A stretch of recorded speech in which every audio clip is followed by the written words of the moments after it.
कहानी शुरू होती है। सब लोग जमा हो जाओ। हमारी कहानी का आगाज है भव्य स्वर्गीय दानव संप्रदाय के दानव महल से, जो एक रहस्यमयी नीली रोशनी में डूबा हुआ है, जो हमारी कहानी के लिए मंच तैयार करता है। अंदर एक धुंधली छायादार आकृति निराशा के साथ बात करती है, ये बताते हुए कि न तो दवा और न ही जादू उनकी बीमारी का इलाज कर सकेगा। वे रोशनी की ओर कदम बढ़ाते हुए माफी के साथ कहते हैं, मुझे माफ करना संप्रदाय के वारिस, एक कठोर नज़र के साथ। संप्रदाय के वारिस जवाब देते हैं, यकीन नहीं है कि ऊर्जा का विचलन कोई आसान समस्या नहीं है। यह सब मेरी गलती है, जरिया स्वीकार करते हैं। मैं अब भी उनके उस्ताद का शिष्य हूँ, लेकिन मैं पीछे हट गया हूँ, एक टूटे हुए केंद्र के साथ पैदा हुआ हूँ। वे बताते हैं, जिससे हमारे रहस्य और गहरे होते हैं। मेरा शरीर ऊर्जा या जादू को नहीं संभाल सकता, वे अफसोस के साथ कहते हैं। फिर उठते हुए वे ऐलान करते हैं, मैं स्वर्गीय दानव बनकर अपने उस्ताद का कर्ज चुकाने की कोशिश करूँगा। आगे बढ़ते हुए वे अपने अगले कदम के बारे में सोचते हैं और कहते हैं, जड़ी बूटियों की दवा नाकाम हो चुकी है, मुझे कुछ ऐसा कहाँ मिल सकता है जो मदद करे। इस दौरान एक अजनबी शख्सियत संप्रदाय के वारिस से मिलती है। काफ़ी वक़्त हो चुका है, संप्रदाय के वारिस, आप कैसे हैं? वह शख्सियत सर झुकाते हुए अतीत की बातें याद करती है, जबकि संप्रदाय के वारिस जवाब देते हैं, वाक़ई बहुत वक़्त हो चुका है, चुनहाइन। यहाँ हमें अजनबी नाम चुन जिनका पता चलता है। संप्रदाय के वारिस उस वक़्त को तस्लीम करते हुए कहते हैं, आपको इस दौरान हमारे इलाके का अच्छा दौरा करना पड़ा होगा। संप्रदाय के वारिस कहते हैं, चुनहाइन जवाब देते हैं, जैसे संप्रदाय के वारिस और संप्रदाय के नेता दोनों अपनी मौजूदा ज़िम्मेदारियों से बाहर नहीं जा सकते। एक तेज़ नज़र डालकर वे कहते हैं, यह मेरी ज़िम्मेदारी है कि मैं संप्रदाय की खुशहाली के लिए काम करूँ। इसके जवाब में संप्रदाय के वारिस बस कहते हैं, समझ गया। जैसे ही वे चलते हैं, वह शख्सियत अजीब नज़र से कहती है, मैं आपकी कोशिशों का शुक्रगुज़ार हूँ, और थोड़ी-सी हँसी के साथ कहती है, ऐसा नहीं हो सकता कि वह सांप चुन जिन सिर्फ़ लोगों से मिलने के लिए सफ़र कर रहा हो। अज्ञात शख्सियत तिरस्कार के साथ कहती है, इससे पहले कि वह कोई बेवकूफ़ी करे। संप्रदाय के वारिस हैरान होकर जवाब देते हैं, मुझे इसकी उम्मीद नहीं थी, यह सोचकर कि वह उस वक़्त निशाना साधेगा जब मैं अपने ही कक्ष में हूँ। वह शख्सियत एक खतरनाक मुस्कान के साथ कहती है, तो इसलिए कि इस मामले में बदबू आ रही थी। फिर हत्यारों को एक पेय पेश करते हुए वह कहता है, क्या आप भी एक पेय लेना चाहेंगे? संप्रदाय के वारिस एक सतर्क लहजे में जवाब देते हैं, मुझे अकेले ये सब पीने में तबीयत खराब लग रही है। अचानक माहौल बदल जाता है, क्योंकि वह शख्सियत हमला करती है। हमला दृश्य लड़ाई की आवाज़ के साथ तेज हो जाता है। अगर तुमने ये विशेषाधिकार मांगा है, तो मैं तुम्हारा न्याय करूंगा। संप्रदाय के वारिस चुनौती देते हैं, तुम्हारी हिम्मत कैसे हुई मेरे ही कक्ष में मुझसे लड़ने की। लड़ाई बढ़ती जाती है। कक्ष में कार्रवाई की आवाज़ गूंजती है। पूरे कक्ष में लड़ाई जारी है, क्योंकि छायादार आकृतियां संप्रदाय के वारिस को घेर लेती हैं। उनके हाथ ऊर्जा से चमक रहे हैं। उनमें से एक चिल्लाता है, माया कला, उसने यह कब? संप्रदाय के वारिस दृढ़ता से खड़े होकर ताना मारते हैं, अगर तुम मुझे मेरी ही जगह पर मारना चाहते थे। एक शक्तिशाली ऊर्जा हमले को जारी करते हुए एक नकाबपोश हमलावर पीछे हटकर सोचता है, तुम्हें और तैयारी करनी चाहिए थी। लड़ाई तेज हो जाती है। संप्रदाय के वारिस चिल्लाते हैं, संप्रदाय के वारिस। जैसे ही वह पलटवार करता है, हमलावरों में से एक गिर जाता है और संप्रदाय के वारिस चेतावनी देते हैं, मैंने तुम्हें अभी चेतावनी दी थी, तुम संप्रदाय के वारिस नहीं हो। उसकी ऊर्जा बढ़ती हुई घोषित करती है, बस काफ़ी। जैसे ही वह एक शक्तिशाली हमला करता है, जंजीरें हवा में उड़ती हैं। छायादार आकृतियों में से एक अराजकता में फंसा हुआ सोचता है, तो बस इतना ही है तुम्हारे पास। मंच तैयार करने के बाद दृश्य बदल जाता है, क्योंकि संप्रदाय के वारिस पराजित हमलावरों पर विजयी खड़े होते हैं। उनका भाव ठंडा है। वे सोचते हैं, क्या तुम्हें नहीं लगता कि तुम्हारा प्यारा भतीजा इससे निराश होगा? तनाव बना रहता है, क्योंकि वह चारों ओर देखता है, पूछता है, चुनहाइन बुजुर्ग? तनाव बढ़ता है, क्योंकि आकृतियों में से एक कराता है, सारस की लाल चोंच एक ही मुक्के से पूरे बैल को पिघला सकती है। चुनहाइन टिप्पणी करते हैं, उसने कहा था कि वह इसे संभाल लेगा। संप्रदाय के वारिस अभी भी मजबूत खड़े होकर मजाक उड़ाते हैं।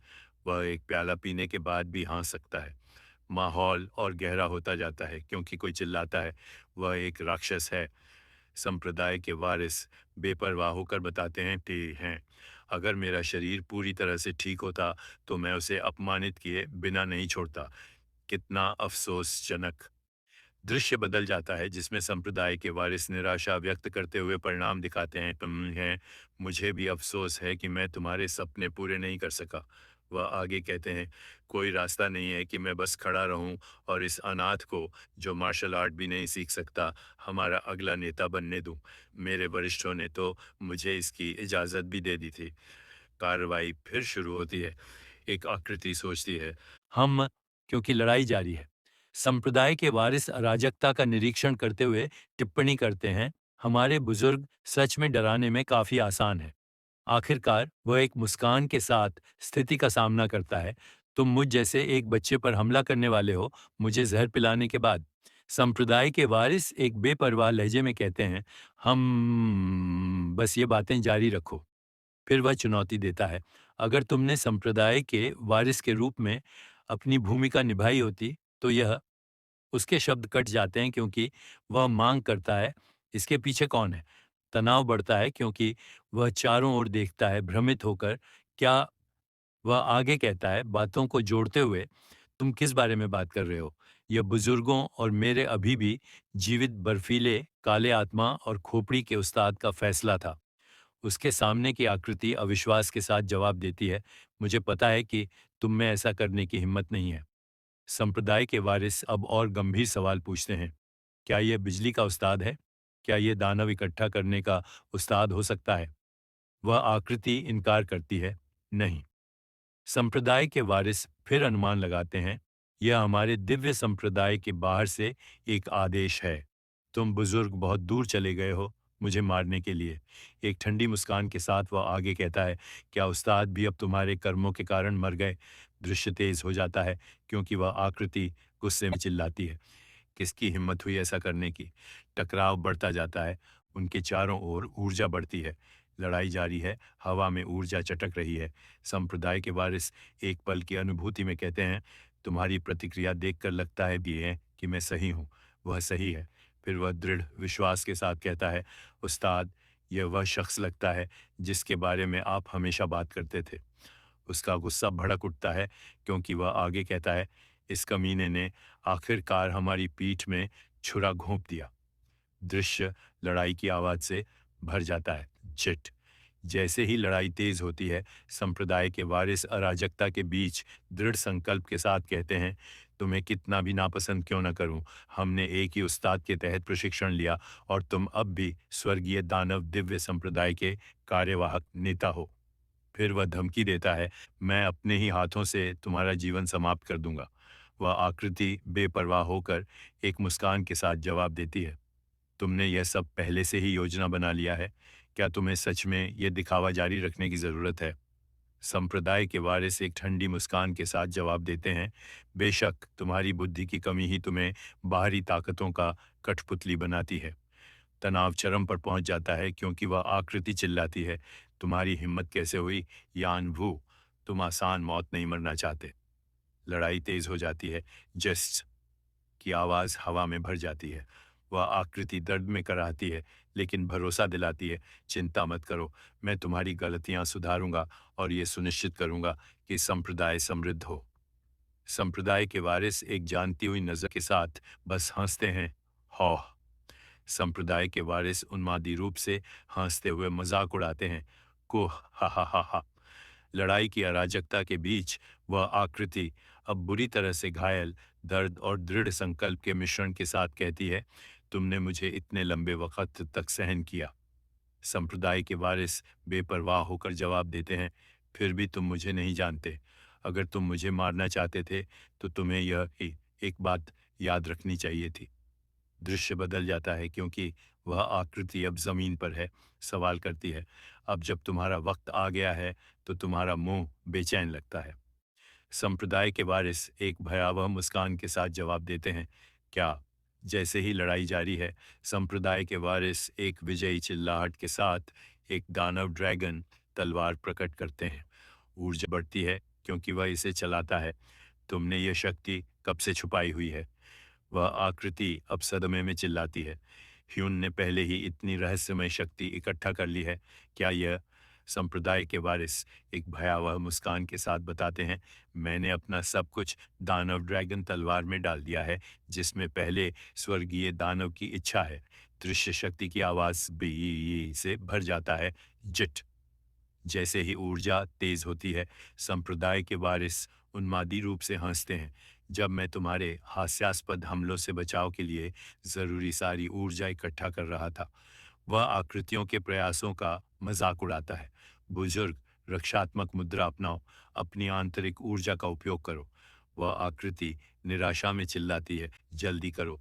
लेकिन बहुत देर हो चुकी है, क्योंकि संप्रदाय के वारिस घोषित करते हैं, बहुत देर हो चुकी है।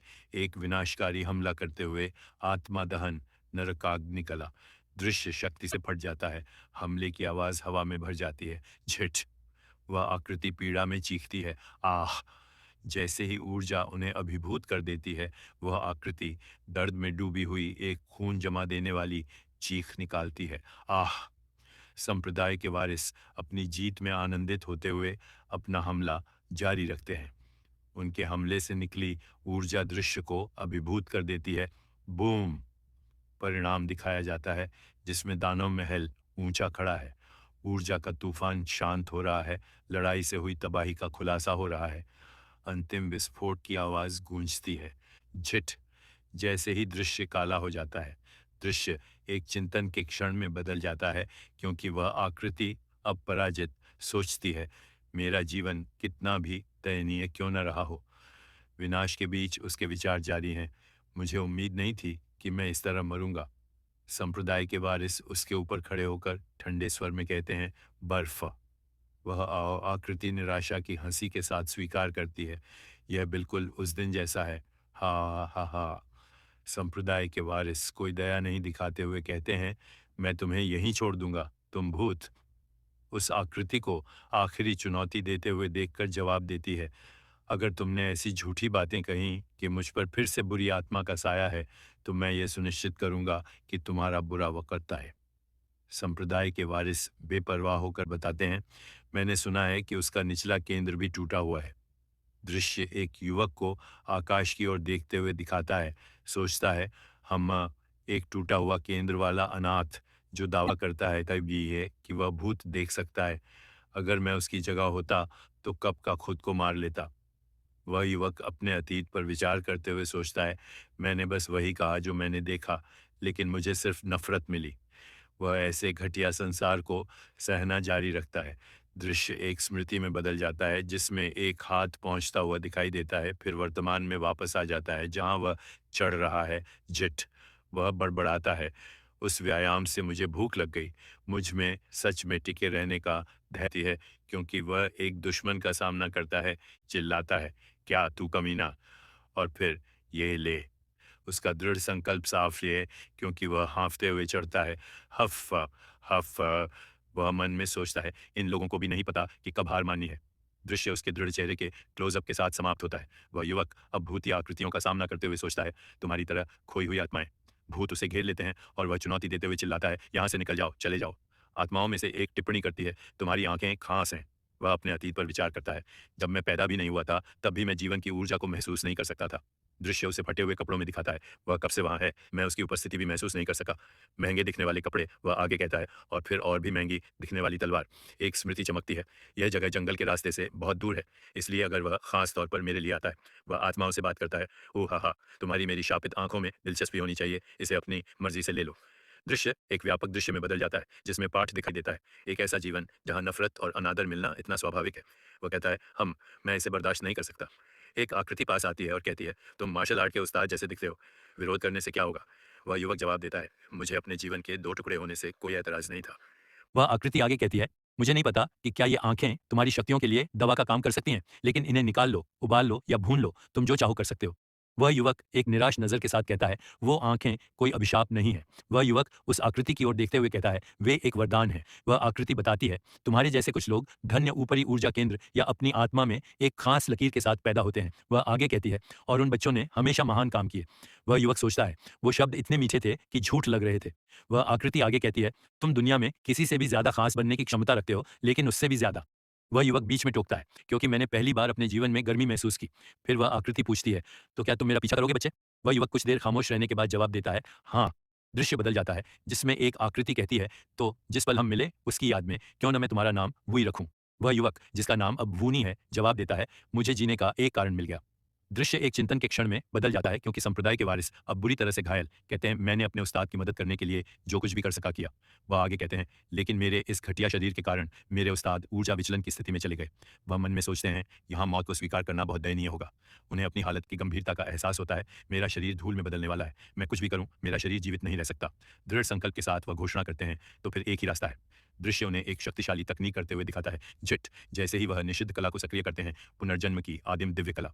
पाठ बताता है, प्राचीन ताओवादी चिकित्सकों द्वारा मृत्यु पर काबू पाने के लिए इस्तेमाल की जाने वाली निषिद्ध कला, अपनी आत्मा को किसी और के शरीर में स्थानांतरित करके। वह भी आगे कहते हैं, गिव मी ब्रैकेट पार्ट।